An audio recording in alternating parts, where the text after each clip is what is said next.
Dans cette vidéo, nous allons continuer à travailler sur la couche physique. On va résoudre un problème de carte réseau Wi-Fi non reconnue par le système lors de l'insertion. Alors la carte Wi-Fi en question se présente sous la forme d'un dongle USB, donc à brancher directement sur l'appareil. Alors avant de la connecter au niveau des cartes réseau, on va regarder ce qu'on a. Nous avons deux cartes réseau Ethernet, donc je vais brancher la carte. Elle est bien branchée et pour l'instant, rien ne semble s'être passé, ma carte n'apparaît pas. Dans ces cas-là, je vais suspecter un problème de driver, donc la première chose à faire, c'est d'aller dans le gestionnaire de périphériques.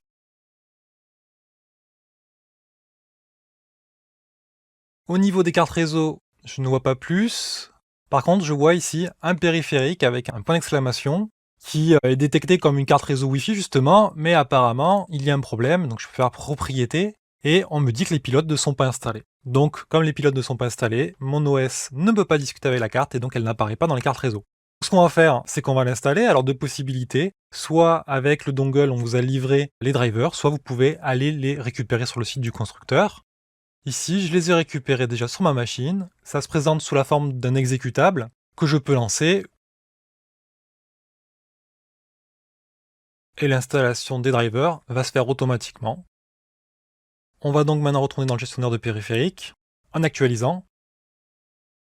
Voilà qui est fait, et maintenant, alors je n'ai plus de message d'avertissement, et dans les cartes réseau, je vois ici une nouvelle carte. Donc ma carte a cette fois été bien reconnue. Elle devrait apparaître dans les connexions réseau normalement. Voilà, elle est ici. Alors elle est non connectée, forcément, puisqu'on n'a pas encore configuré la partie Wi-Fi.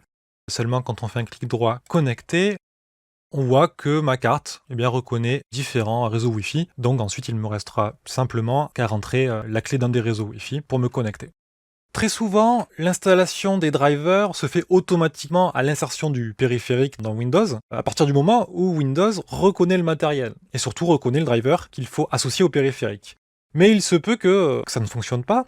À ce moment-là, on passe dans une installation manuelle où on doit récupérer le fichier driver, soit lancé par l'intermédiaire d'un exécutable comme on l'a fait ici, soit carrément joindre le fichier et dans le gestionnaire de périphérique, faire le lien entre le périphérique et le driver.